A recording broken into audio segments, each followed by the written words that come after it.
काय सांगाल? माझी फसवणूक झालेली आहे 4,65,000 फसवणारे माझा पैसा धुणं भांडे केलेला आहे. फसवणारे अमर कॉलनीतले अमर गजानन ठाकूर, माया अमर ठाकूर, छाया बंटी ठाकूर, बंटी गजानन ठाकूर या लोकांनी माझे धुणं भांड्याचे कष्टाचे पैसे 4,65,000 रुपये हडपलेले आहेत. ते परत मागत असताना देत नाही आहे. 2023 मी फैजलपुरा पोलीस स्टेशनला कंप्लेंट केलेली आहे. फैजलपुरा पोलीस स्टेशन हो त्यांना फसवेगिरीचा गुन्हा दाखल करतो म्हणून श्रेणी मला टाळाटाळ करत आहे. 8 मार्च रोजी मी सीपी ऑफिस समोर उपोषणला बसले असता मला 2 लाख रुपयाची रात्रीच्या 11 वाजेपर्यंत पोलीस स्टेशन मध्ये बसून ठेवण्यात आलं आणि 2 लाखाचं सेटलमेंट करण्यात आलं. 7,000 रुपये महिन्यांनी ते प्रेशर मध्ये येऊन श्रेणी मी ते सही दिली. आता तुम्ही सांगा 7,000 रुपयाने 2 लाख रुपये मी घेऊ का? माझ्या एवढा कष्टाचा पैसा आहे. 4,65,000 रुपये म्हणजे माझ्यासाठी माझ्या आयुष्यभराची कमाई आहे. माझ्या मुलीचं लग्न जुळलेलं आहे. माझ्या मुलीच्या लग्नासाठी मला पैसा हवा आहे आणि मला या लोकांनी पैसा देण्यात यावा, नाही तर पूर्ण परिवारावर फसवेगिरीचा गुन्हा दाखल करण्यात यावा. नेमकं प्रजासत्ताक दिनाच्या दिवशीच का बरं?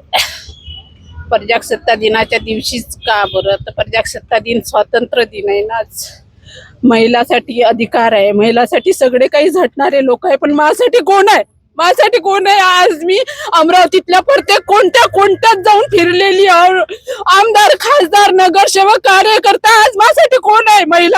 महिलासाठी एवढाले भाषण देणारे लोक प्रत्येक ठिकाणी गेली. हाड कुत्र्या दुसरं घर पाय अशी माझी दशा झालेली आहे. माझ्यावर सबूत आहे, माझ्यावर व्हिडिओ आहे. त्यानं कबुललेला का 4,65,000 आम्ही दुकान विकल्यावर तू देत पैसे तुले परत करतो म्हणून शनानी माझ्यावर मी दिलेले पैशाचे 10 बाया सबूत आहे.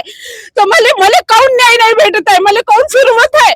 मला फिरवण्याचं कारण काय आहे? काऊन फिरवत आहे? मला फिरवू मी कंटाळलेली आहे. मी मानसिक त्रासानं कंटाळून गेलेली आहे. आज मला कोणी नाही द्याले, समोर नाही आलेला आहे.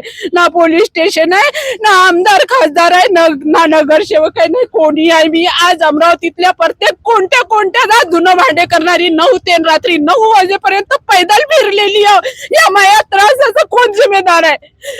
यातले कोण नाही देणार आहे? एक महिलासाठी म्हणतात, महिला आझादीसाठी म्हणून महिलाले आम्ही महिलाच्या अत्याचारवर हे करू, पण त्या महिलाच्या त्याच्यासाठी हे करू. मी प्रत्येक महिलाले न्याय देणार वाल्यापाशी फिरली, महिला मंडळवाल्यापाशी गेली. महिला मंडळवाले म्हणते आम्ही नवरा बायकोच्या भांडणात सोडवतो, म्हणते याच्यात आम्ही करू शकत नाही. म्हणते माझ्यासोबत असं काऊन झालं?